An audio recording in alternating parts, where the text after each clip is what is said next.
Jésus, avec toi sur la croix.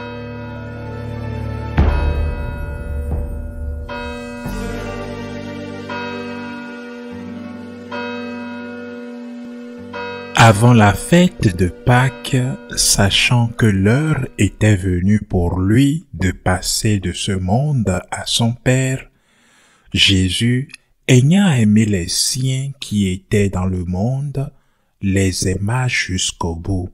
Au cours du repas, alors que le diable a déjà mis dans le cœur de Judas, fils de Simon l'Iscariote, l'intention de le livrer, Jésus, sachant que le Père a tout remis entre ses mains, qu'il est sorti de Dieu et qu'il s'en va vers Dieu, se lève de table, dépose son vêtement et prend un linge qu'il se noue à la ceinture, puis il verse de l'eau dans un bassin. Alors il se mit à laver les pieds de ses disciples et à les essuyer avec le linge qu'il avait à la ceinture.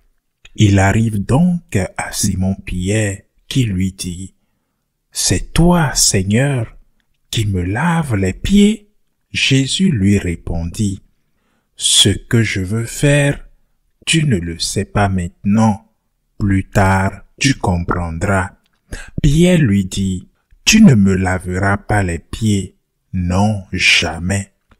Jésus lui répondit, « Si je ne te lave pas les pieds, tu n'auras pas de part avec moi. » Simon-Pierre lui dit, « Alors, Seigneur, pas seulement les pieds, mais aussi les mains et la tête. » Jésus lui dit, « Quand on vient de prendre un bain, on n'a pas besoin de se laver, sinon les pieds, et on est pur tout entier.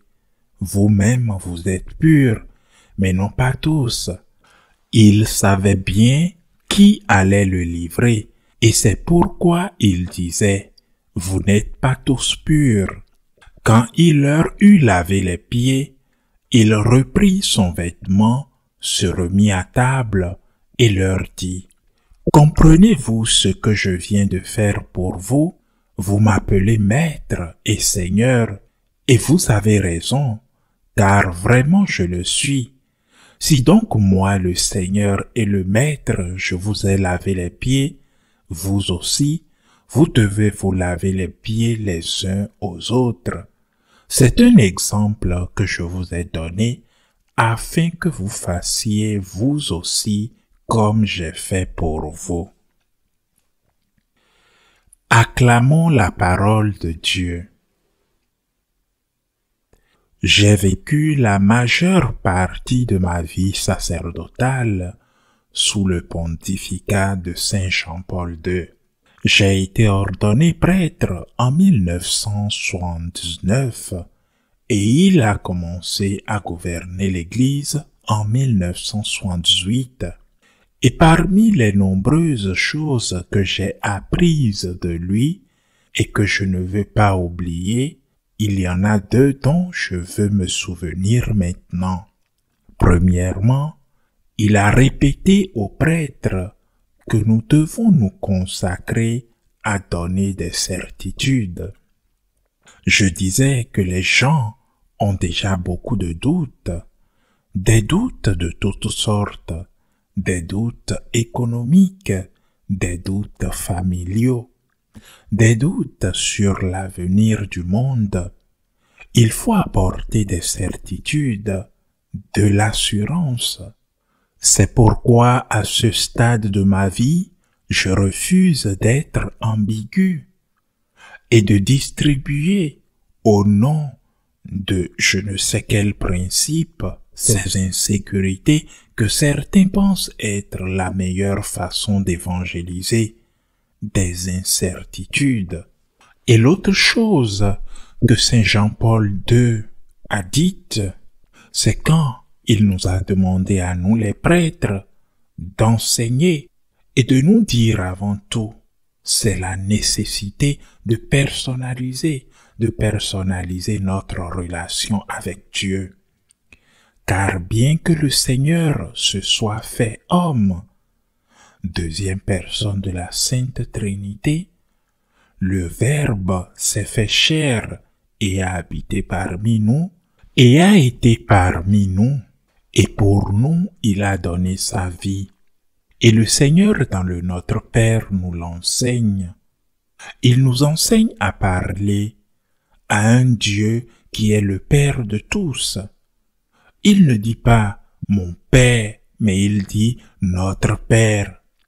Bien que cela soit vrai, et il faut le dire clairement, il est également vrai que si la mort de Jésus avait été nécessaire pour une seule personne, pour moi, pour vous, il l'aurait fait.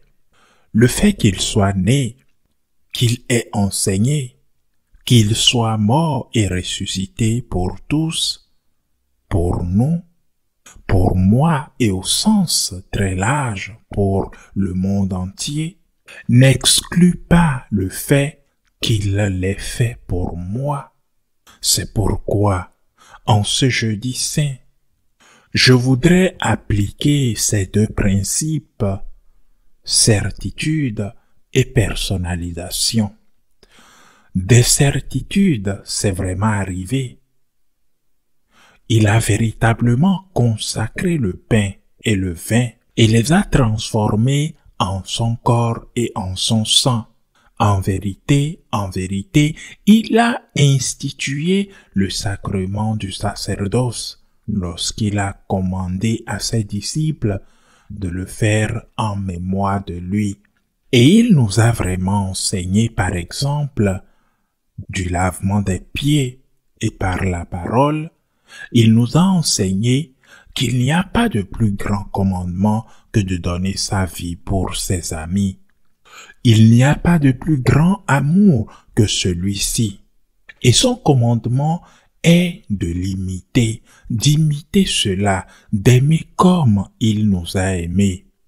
Nous pouvons être certains que le Christ est dans l'Eucharistie.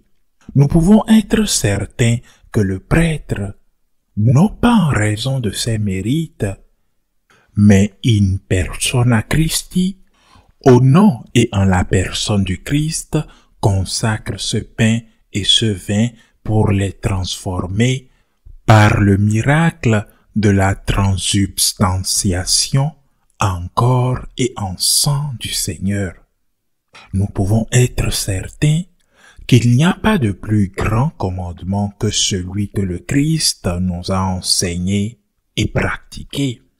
Aimer comme lui jusqu'à donner sa vie comme lui.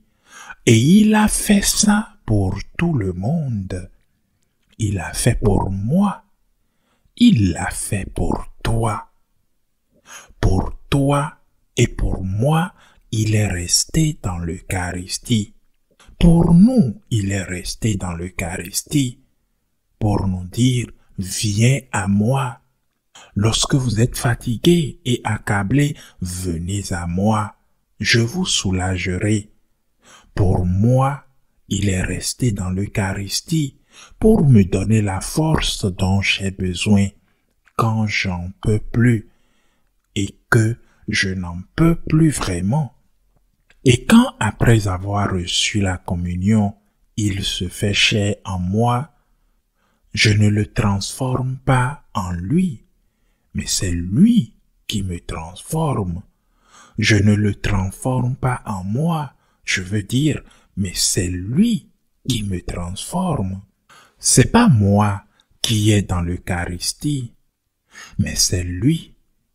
Mais c'est à cause de moi qu'il est là, qu'il est dans l'Eucharistie, pour me racheter, pour me réconforter, pour m'aider.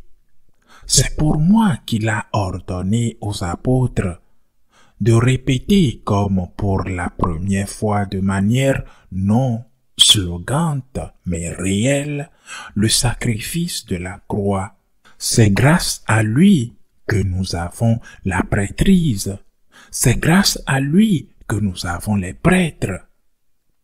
Mais à cause de moi, il l'a fait. Bien sûr, moi je suis prêtre, Mais avant d'être prêtre, j'étais laïque. C'est à cause de moi. C'est à cause de moi, c'est pour moi que le Seigneur a appelé à instituer des prêtres pour pardonner mes péchés dans la confession. Pour moi, afin de me donner les sacrements, y compris l'onction des malades et surtout le baptême, l'Eucharistie. À cause de moi, ce prêtre existe. Dieu l'a fait pour moi. À cause de moi, et c'est pour moi, pour mon bien éternel, afin que je puisse être au ciel avec lui, mais aussi pour mon bien ici sur la terre, qu'il m'a appris à aimer, et m'a appris en quoi consiste l'amour. Et il s'est érigé en modèle parfait de cet amour. C'est pour mon bien qu'il m'apprend à pardonner et me donne la force de le faire. C'est pour mon bien qu'il m'enseigne et me donne la force d'être généreux en aumône. Il pense au bien de l'autre, à celui à qui je pardonne, à celui que j'aide, mais surtout il pense à mon bien. Car celui qui pardonne est plus favorisé et plus heureux que celui qui ne le fait pas.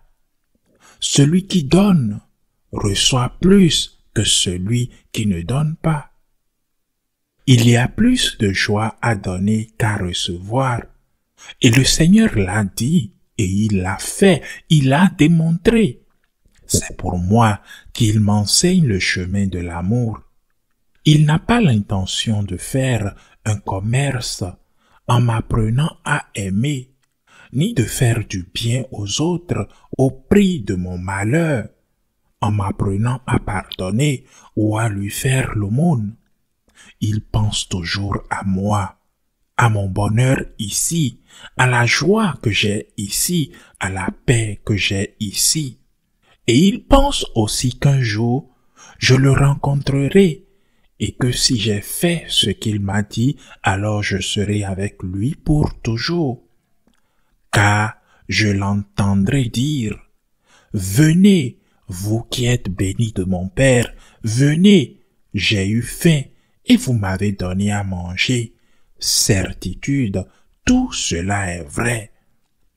Certitude et personnalisation. C'est pour moi qu'il est resté dans l'Eucharistie.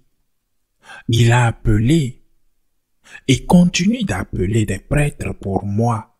Cela m'apprend à aimer, à pardonner pour mon propre bien.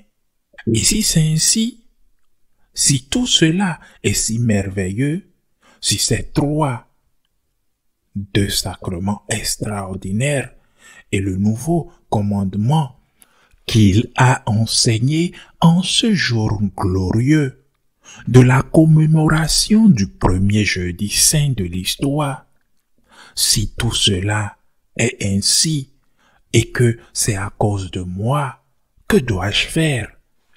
Que devriez-vous faire lorsque vous recevez un cadeau de grande valeur? Il faut être reconnaissant et en profiter. Et en fait, en profiter, c'est une façon d'être reconnaissant. Imaginez que vous recevez un gros cadeau pour lequel la personne qui vous l'a offert a payé beaucoup d'argent et que vous le mettez dans un tiroir et vous l'oubliez. Si un jour cette personne l'apprend, elle doit se sentir mal, triste et déçue. Ça m'a coûté tellement cher et regardez, il ne l'utilise pas. C'est pour ça que ça lui a coûté cher parce qu'il l'a fait pour moi. Ce que je dois faire, c'est être reconnaissant et l'utiliser. Rendez grâce pour l'Eucharistie, rendez grâce pour elle. Nous ne pouvons pas vivre sans convulsion. Il n'y a rien de plus grand que cela. appréciez-le, utilisez-le, utilisez-le tous les jours, convulsez tous les jours, utilisez-le en allant à lui, qui est dans cette prison dorée, qui est le petit tabernacle. Allez à lui pour recevoir de lui ce qu'il a promis. Venez à moi, vous qui êtes fatigués et chargés, et je vous donnerai du repos. Mais aussi de se tourner vers lui pour lui tenir compagnie, la personne prisonnière de l'Eucharistie. Celui qui est resté là à attendre de nous consoler, mais aussi à attendre notre consolation. S'il l'a fait pour moi, je dois lui être reconnaissant et en profiter, car de cette façon, je donne de la valeur au cadeau qu'il m'a fait, pour rendre grâce et pour l'utiliser. Venir adorer, venir chercher le réconfort dont j'ai besoin, venir aussi accompagner et consoler ce cœur qui bat dans le tabernacle. Et il en va de même pour le sacerdoce. Que dois-je faire? Je dois tout d'abord vous remercier. Ne rendez pas seulement grâce pour le saint prêtre par excellence, mais rendez aussi grâce pour le prêtre, même pour ceux qui ne mènent pas une bonne vie, même pour celui qui n'enseigne pas la bonne doctrine, parce que malgré tout, néanmoins par lui Christ pardonne mes péchés. Il accomplit le miracle de la transsubstantiation, lorsque de sa bouche, peut-être pécheresse, et peut-être plus pécheresse que la vôtre, sortent ces mots si merveilleux.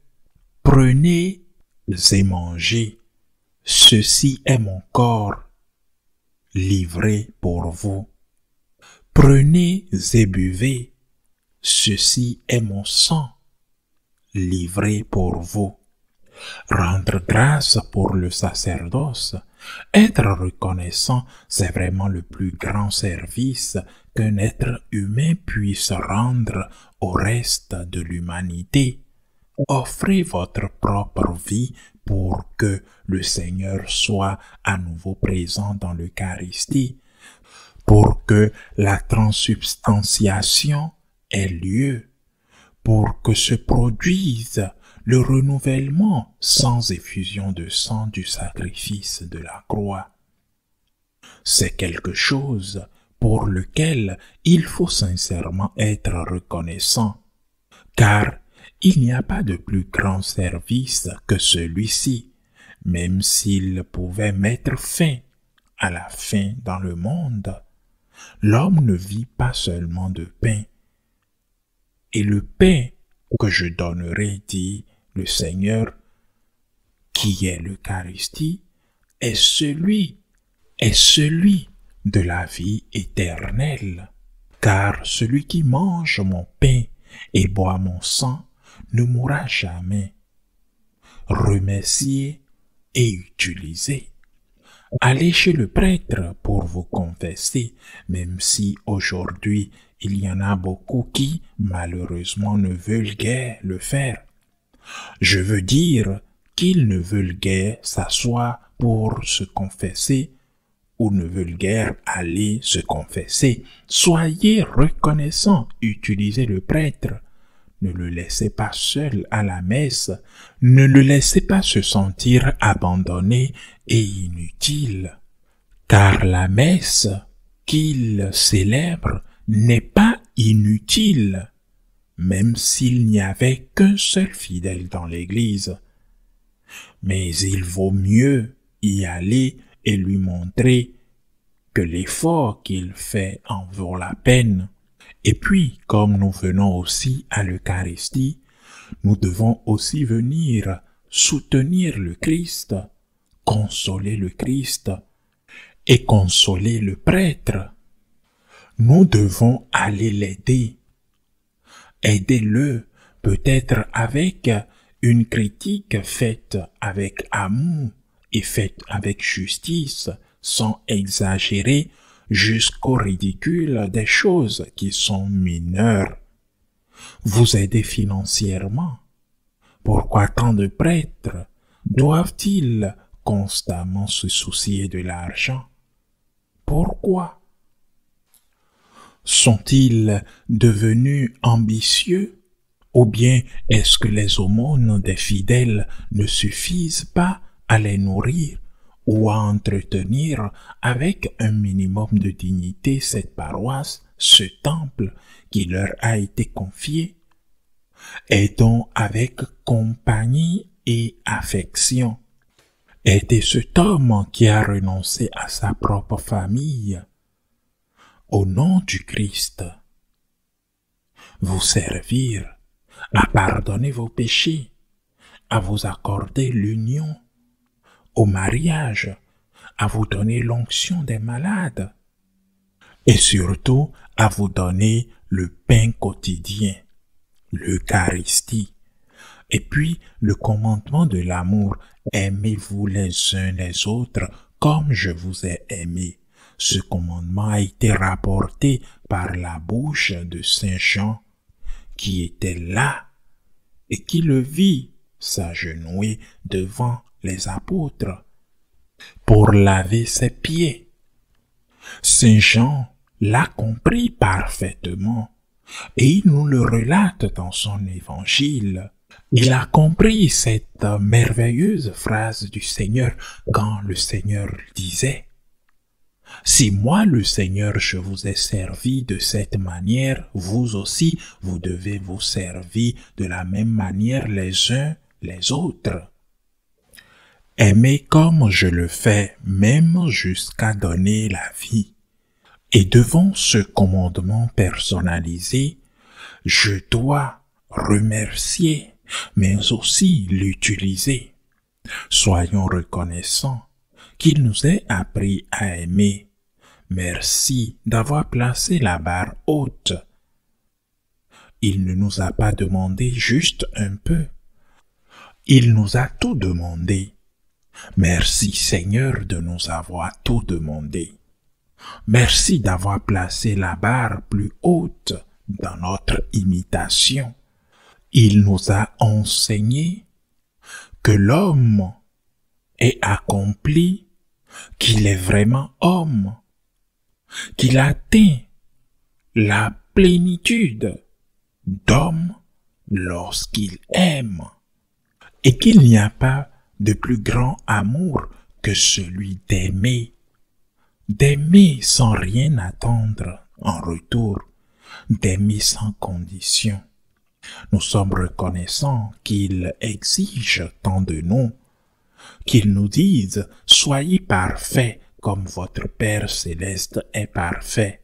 Soyons reconnaissants pour cela et ne demandons pas de rabais, c'est-à-dire dire au Seigneur « Demande-moi moins que ce que tu exiges ». Pour répéter le lendemain « Demande-moi un peu moins aujourd'hui qui est et demande-moi encore un peu moins ». Merci pour vos revendications, car ce sont ces revendications qui nous sauvent. Nous n'atteindrons jamais leur niveau, leur mesure, mais si nous essayons, nous donnons beaucoup plus que si nous n'essayons pas, que si nous ne faisons pas d'efforts. Soyons reconnaissants pour le nouveau commandement. Soyons reconnaissants que lorsque nous ne parvenons pas à l'obtenir, lorsque nous ne parvenons pas à pardonner, lorsque nous sommes peu généreux, lorsque l'envie, le ressentiment, la convoitise, l'avidité, l'égoïsme, avec ses nuances, l'orgueil, nous jette à terre, il s'approche de nous, nous relève, nous assoit et commence à laver nos pieds qui sont sales de péché. Être reconnaissant et ne pas demander au Seigneur de baisser ses exigences, mais plutôt de lui demander de nous donner de la force, de lui demander de nous donner sa miséricorde, mais de ne pas lui demander que son commandement ne soit plus son commandement, mais qu'il soit le commandement du monde, qu'il soit le commandement de la complaisance, de l'égoïsme, de l'acceptation de nos instincts incontrôlables, certitude et personnalisation. Vraiment, il a institué l'Eucharistie. Il est vraiment présent dans ce pain et ce vin consacré. Il a institué le sacerdoce dans les hommes pécheurs, et à travers eux, le pardon des péchés nous parvient. Il nous a appris, pour notre bien, que le chemin de l'amour est le seul qui nous rendra heureux sur terre et qui nous ouvrira les portes du ciel. Il l'a fait pour moi, il l'a fait pour vous, il l'a fait pour des millions et des millions et des millions d'êtres humains. C'est vrai, il l'a fait pour vous, il l'a fait pour moi. Je dois en profiter. Je ne dois pas le laisser filer comme si c'était un don inutile. Je dois en profiter. Je dois aller à l'Eucharistie pour l'accompagner. Je dois aller chez le prêtre pour demander les sacrements et aider le prêtre quand cela est nécessaire. Je dois essayer de pratiquer le nouveau commandement. Imitez-le dans sa mesure infinie d'amour, sans jamais lui demander de baisser ses exigences, sans jamais lui demander de nous demander moins. Et demandez-lui, et plusieurs fois, d'avoir compassion quand nous ne donnons pas la mesure que nous devrions donner, quand nos pieds sont sales à cause de la boue de la route. C'est le jeudi saint. Profitez-en. Allez à l'Eucharistie en état de grâce. Là, il y a sa présence. Là, il y a le prêtre pour vous aider. Il nous a appris, le Seigneur, quelle est la mesure de l'amour pour notre bien, pour mon bien, pour le bien de tout le monde, mais surtout pour mon bien. C'est le jeudi saint, profitons-en. Bon jeudi saint à chacun et à tous. Ainsi soit-il.